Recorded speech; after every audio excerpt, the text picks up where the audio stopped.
What I'm about to show you may completely change the way you look at your spice rack, because hidden inside 3 ordinary kitchen spices is a story about insulin that most people never hear until their blood sugar is already climbing.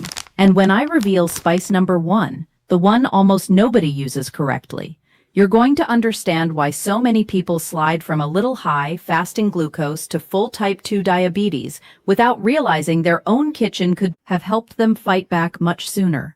Right now, somewhere, someone is blaming age, stress, or bad luck, while their body has been sending quiet warnings for years. I'm Dr. Luna Ellison, and I need to tell you something very clearly. Type 2 diabetes almost never appears overnight.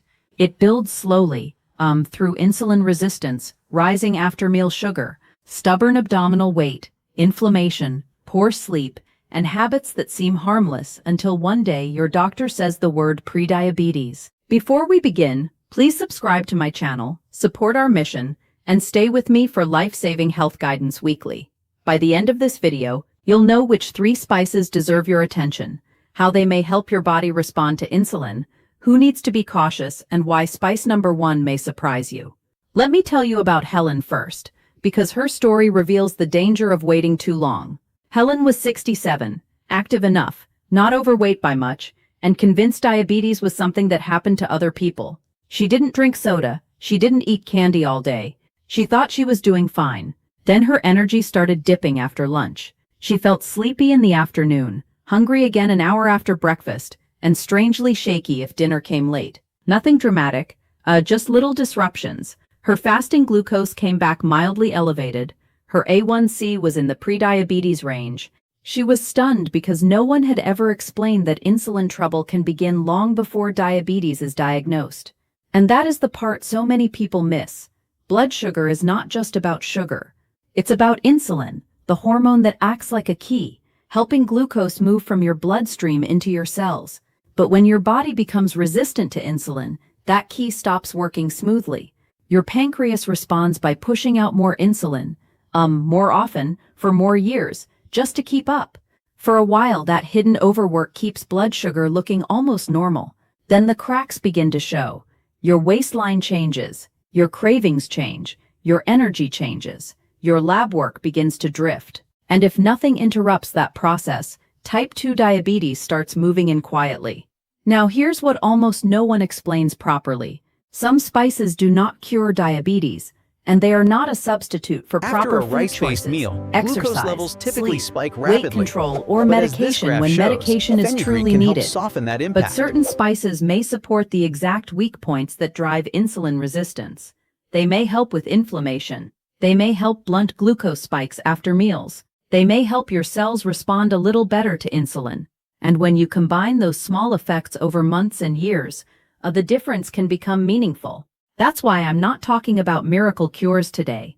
I'm talking about leverage, quiet leverage, hiding in plain sight.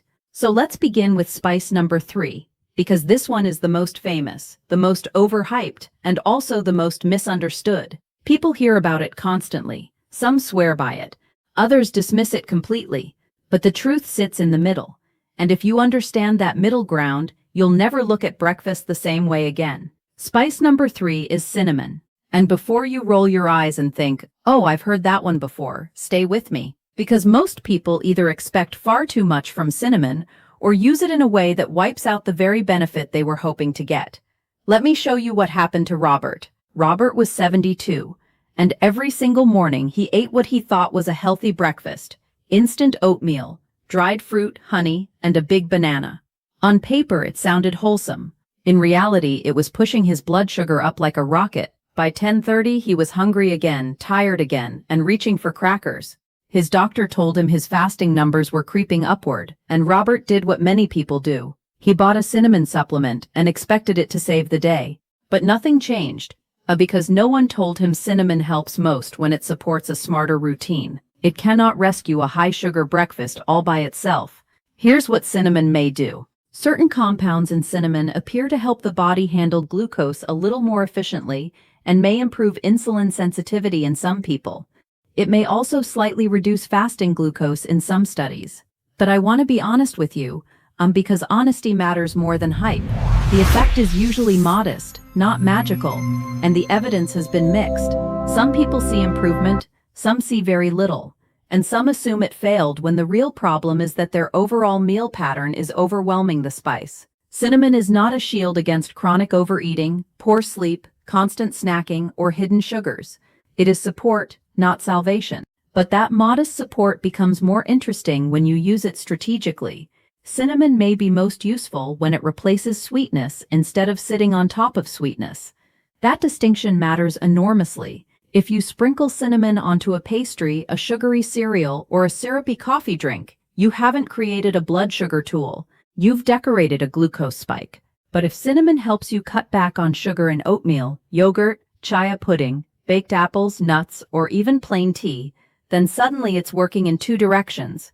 It may offer its own metabolic support, while also helping you reduce the very sugar load that drives insulin problems in the first place. And there's another critical point people ignore. Not all cinnamon is identical in daily use. If someone is using cinnamon heavily for long periods, quality and quantity matter. More is not better. Dumping huge spoonfuls into everything is not smart. And for some people, it may create problems rather than benefits. What you want is consistent culinary use, not reckless use. Think of it as a daily assistant, not a blunt instrument. A quarter teaspoon here, a half teaspoon there, woven naturally into meals. Small, steady, repeatable. The people who benefit most from helpful habits are rarely the people doing dramatic things. They're the ones doing sensible things over and over again. Now let me show you the real cinnamon trap, because this is where many viewers get misled. They hear cinnamon helps blood sugar, and their brain translates that into, I can keep eating the same way. No, that is how people lose years. If you add cinnamon to sweet coffee, sugary granola, toast with jam, dessert yogurt, and bakery muffins, you are not controlling insulin. You are comforting yourself with a healthy-sounding garnish. Robert finally turned things around only when he simplified breakfast, added protein, reduced hidden sugars, and used cinnamon as part of that pattern. Then his after-breakfast crashes eased, his snacking dropped, and his numbers began moving in the right direction. So cinnamon earns a place on this list. Yes, but it is only number 3 because too many people misunderstand its role. It's useful, but it's not the strongest surprise. Spice number 2 goes deeper into the metabolic engine itself, and its story begins with something that many people with prediabetes overlook completely. Inflammation. Not the obvious kind. Not a swollen ankle or a red rash, but the low-grade internal inflammation that quietly interferes with how your body responds to insulin day after day. And the spice that steps into that conversation is brighter, bolder, and far more powerful than most people realize. I'm talking, about turmeric. Let me tell you about Gloria. Gloria was 64 and said something I hear all the time. Doctor, I'm not eating that much, so why is my blood sugar still rising? Her meals weren't perfect, but they weren't outrageous either. What stood out was everything else. She slept badly. Her knees hurt, so she moved less. She had gained weight around the middle. Her triglycerides were high. She felt puffy, stiff, and tired. In other words, her body was living in a pro-inflammatory state. And that matters, because when inflammation rises, insulin signaling often becomes less efficient. Your cells stop listening well. Your pancreas has to shout louder. That is the beginning of trouble. This is why turmeric matters. Turmeric contains curcumin, the compound most people are really talking about when they talk about turmeric's health effects. Curcumin has drawn so much scientific attention because it may influence inflammatory pathways, oxidative stress, and some of the metabolic disturbances tied to insulin resistance. And here's why that matters to you. Insulin resistance is not only about how much sugar you eat, it's also about the environment inside the body. If that environment is inflamed, stressed, sleep-deprived, and metabolically overloaded, insulin has a harder time doing its job. Turmeric may help calm part of that internal environment, which is why it deserves much more respect than most people give it. But now I need to warn you about the biggest turmeric mistake, because this is where good intentions collapse. People hear that turmeric is beneficial, so they start tossing a little into soup once a month and expect miracles. Or they buy a fancy supplement without considering absorption, medications, or whether the rest of their habits still sabotage them. Turmeric is not weak, but it is not simple either. Curcumin is not absorbed especially well on its own. That means preparation matters, context matters, the rest of the meal matters. And the people who benefit most are usually the ones who understand that biology doesn't respond to trends. It responds to consistency, combination, and real metabolic change. So how do you use turmeric intelligently? First, think food before fantasy. Turmeric works best as part of a routine you can actually keep. Eggs with turmeric and vegetables. Lentil soup with turmeric. Roasted cauliflower with olive oil and turmeric. A warm turmeric broth with black pepper. Curry dishes made with real food, not sugar-loaded sauces. Why black pepper? Because it may help your body absorb curcumin better. Why some fat with the meal? Because that can help too. Gloria started using turmeric in savory meals several times a week. Not as a miracle potion, but as part of a broader anti-inflammatory shift. Better sleep, more walking, less ultra-processed food, fewer nighttime snacks. That's when the picture changed. And let me be crystal clear here, because this is where viewers need honesty more than excitement. Turmeric can be powerful, but powerful things require caution. If you are on blood thinners, if you have gallbladder problems, if you take glucose-lowering medication, or if your doctor has warned you about specific supplement interactions, do not start taking large amounts casually. Food level use is one thing, high-dose supplement use is another. Some people hear natural and assume risk-free. No, natural substances can still affect the body strongly, especially when concentrated. The goal is not to overwhelm your system. The goal is to give your metabolism helpful support while staying safe and grounded. Gloria didn't need a miracle. She needed a metabolic shift, and that's the lesson turmeric teaches so beautifully. It's not really about one golden spice. It's about lowering the noise inside the body, so insulin can work in a calmer environment. When her sleep improved, when her meals became steadier, when her movement increased and inflammation dropped, her fasting numbers finally began softening. But here's the twist. Even turmeric is not number one, because spice number one doesn't just touch inflammation. It also touches digestion, glucose absorption, post-meal spikes, and in some research, the actual progression toward diabetes itself. And most people have barely heard of it. That's why I saved it for last. Let me tell you about Michael, because his story is the one that made me start paying much closer attention to this spice. Michael was 69, borderline pre-diabetic, with a classic pattern. His fasting glucose was drifting upward, but the real damage was happening after meals. Breakfast hit him hard, rice hit him hard, bread hit him hard. He'd feel okay when he ate, then sleepy an hour later, then hungry again even though he'd had plenty of calories. That pattern tells me the body is struggling with glucose handling. The meal arrives, blood sugar rises, insulin surges, the body compensates badly, and the whole cycle repeats. Michael thought his problem was willpower. It wasn't. It was physiology. And physiology is exactly why spice number one matters. Because the most dangerous blood sugar damage often isn't the obvious dessert you feel guilty about. It's the repeated everyday spike. The cereal. The toast, the rice bowl, the noodles, the crackers, the healthy smoothie, the seemingly innocent carb-heavy meals that are digested quickly and absorbed quickly, over and over for years. That repeated flood forces insulin to work overtime. Now imagine a spice that may slow that process down, may soften the post-meal surge, may support insulin sensitivity, and may help create a longer, steadier energy curve. That's not magic, that's leverage. And that spice is fenugreek. Yes, fenugreek. The spice almost nobody in mainstream wellness talks about enough, and one of the most interesting when it comes to blood sugar. Fenugreek seeds are rich in soluble fiber and other compounds that may slow carbohydrate absorption, reduce the sharpness of post-meal glucose rises, and improve how the body handles insulin. And this is why I get so serious when discussing it. The slower glucose enters your bloodstream, the less violently insulin has to respond. That means fewer dramatic highs, fewer crashes, less metabolic turbulence after meals. For someone living on toast, cereal, rice, potatoes, crackers, and snack foods, that difference can be bigger than they expect. Michael started modestly. Not pills, not heroic doses. He began using fenugreek in food, especially with meals that used to hit him hardest. Sometimes it was added to soups, sometimes to lentil dishes, sometimes to a savory breakfast. Sometimes he used soaked seeds in a way that fit his culture and routine. And what changed first was not his lab work, it was how he felt. He stopped getting that heavy, sleepy crash after lunch. He stopped prowling the kitchen an hour after breakfast. He stopped feeling like his appetite had a mind of its own. And that is such an important early clue. Because before numbers improve on paper, the body often whispers that stability is finally returning. Now here's where fenugreek becomes especially fascinating.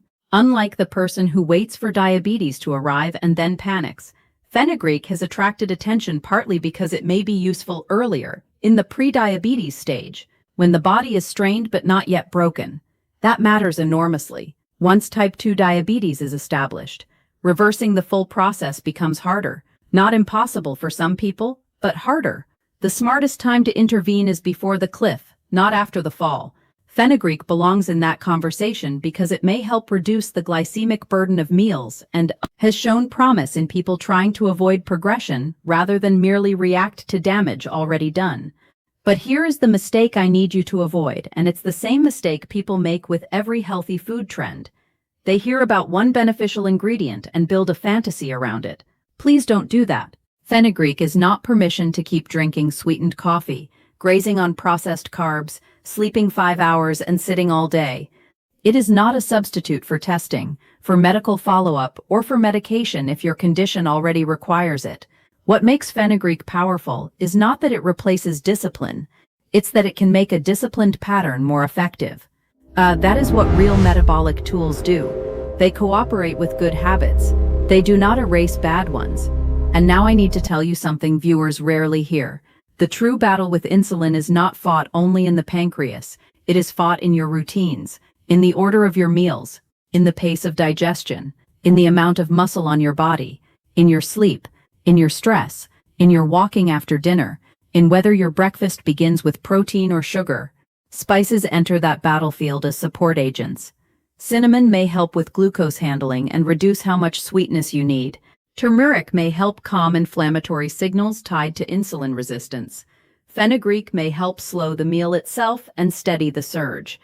But none of them win the war alone, because the war is bigger than one ingredient. So let me give you the practical version, because practical is what changes lives. If you want to use cinnamon, use it where it displaces sugar, not where it decorates sugar. Add it to plain oatmeal with nuts, Greek yogurt without added sugar, cottage cheese with berries, or warm tea. If you want to use turmeric, build it into savory meals and pair it with black pepper and real food, not wishful thinking.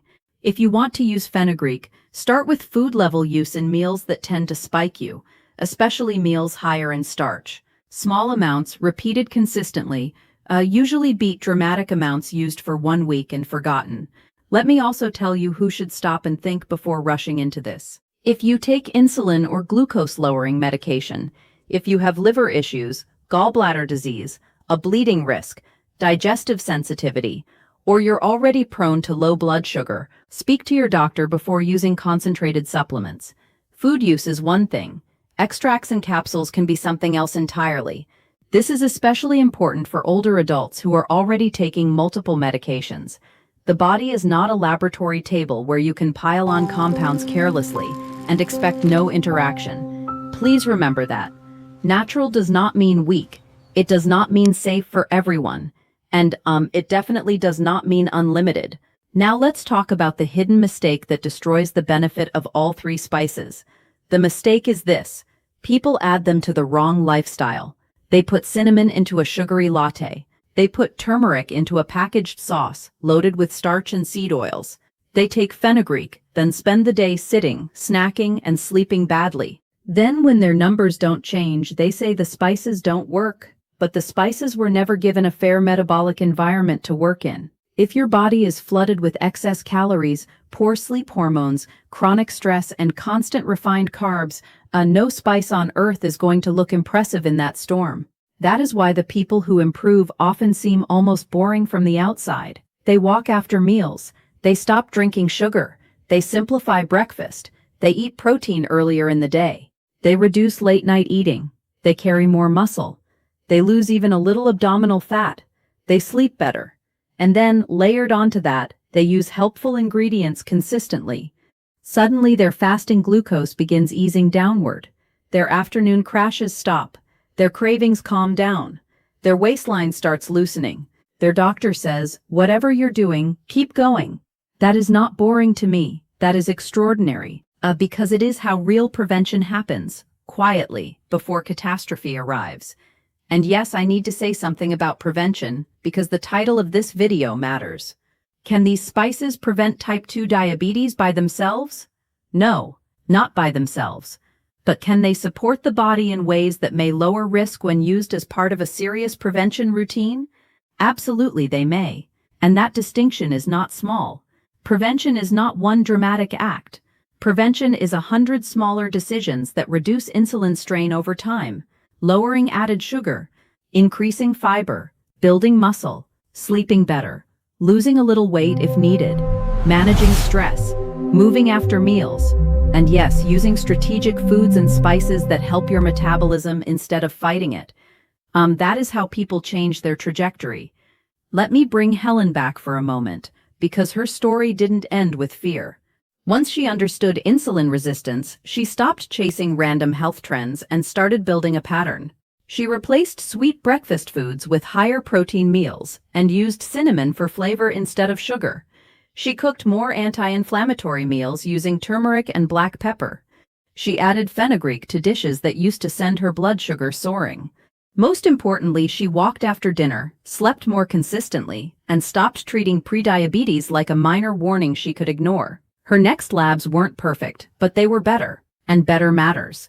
Better means the body is listening. Better means, you are no longer drifting toward the edge. Now I want to tell you the 3 biggest signs that your insulin may already be struggling, because people miss these constantly. Number 1, you get sleepy or foggy after carb-heavy meals. Number 2, you feel hungry again very quickly, especially after breakfast. Number 3, your waistline keeps thickening even when you don't feel like you're eating outrageously. Those are not proof of diabetes, but they are clues. They are the body waving a small flag before it starts screaming with abnormal labs. And if that's you, do not wait for a dramatic diagnosis to get serious. That is the moment to intervene. That is the moment to test, adjust, and support your metabolism, while change is still easier. And I also need to say this to my older viewers because age changes the conversation. As we get older, we often lose muscle, move less, sleep lighter, and become more sensitive to the consequences of insulin resistance. That means the same breakfast that didn't bother you at 40 may now hit you very differently at 68. The same sedentary habits may now cost you more. The same hidden sugars may now linger longer in the bloodstream. So if you are a senior and you've been told your numbers are borderline, please don't treat that word as comfort. Borderline is often a doorway. It can open toward recovery, or it can open toward disease. Your daily habits decide which direction. So if I had to build a simple spice support routine for someone worried about insulin, it would look like this. Morning, a protein-first breakfast with cinnamon used to replace sweetness, not enhance it. Midday, a whole food lunch where turmeric is built into savory cooking, especially with vegetables, beans, eggs, chicken, or fish. Evening, a starch-conscious dinner where fenugreek is added to meals that would otherwise hit hard, followed by a short walk. Notice what I did not say. I did not say take huge doses. I did not say buy expensive miracle pills. I did not say ignore your doctor. I said build support around real routines. That is what actually lasts. And if you are already diagnosed with type 2 diabetes, listen carefully. These spices may still be supportive, but the conversation shifts. Now we're not just talking about prevention. We're talking about management, safety, monitoring, and partnership with your medical team. If your blood sugar is already elevated, or you're on medication, you need data, not hope alone. You need to know what your fasting numbers are doing, what your after-meal numbers are doing, what your A1C is doing. Spices can still help support the process, yes, but they should be part of a monitored plan, not a private experiment. Too many people delay proper care because they want a kitchen cure. That delay can be costly. I've spent decades watching people search for one magical answer when their body was really asking for a coordinated answer. And coordinated answers are less glamorous, but they save lives. The right foods: less sugar, more movement, better sleep, less visceral fat, more muscle, strategic use of helpful spices, consistency over intensity, and early action before diabetes has fully taken hold. That may not sound flashy, but I promise you this: the body responds to patterns more than promises. It responds to what you repeat. And if you repeat blood sugar-friendly choices every day, the chemistry of your future can begin changing long before the diagnosis changes. That is the hope I want you to hear today. So let's bring it all together. Spice number 3, cinnamon, earns its place because it may modestly support glucose control and help you reduce added sweetness when used intelligently. Spice number 2, turmeric, matters because inflammation and insulin resistance are deeply connected, and curcumin may help calm some of that metabolic stress. Spice number 1, fenugreek, takes the top spot because it may influence the pace of glucose absorption, soften post-meal spikes, and offer support right where many people first start losing control.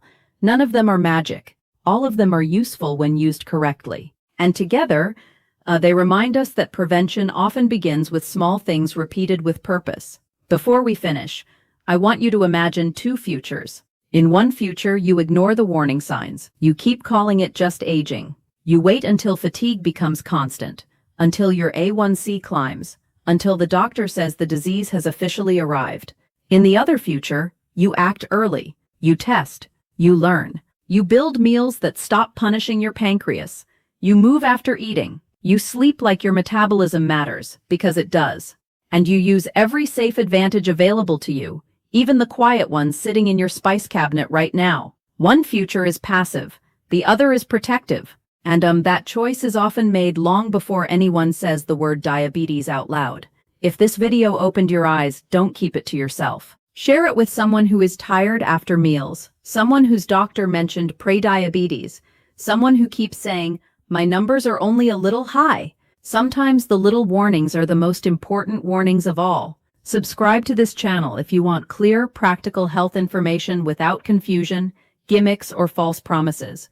Your body is talking to you every day through energy, hunger, sleep, cravings, and lab work. Learn to listen while there is still time to change the story. Take care of yourself, stay consistent, and I'll see you in the next video.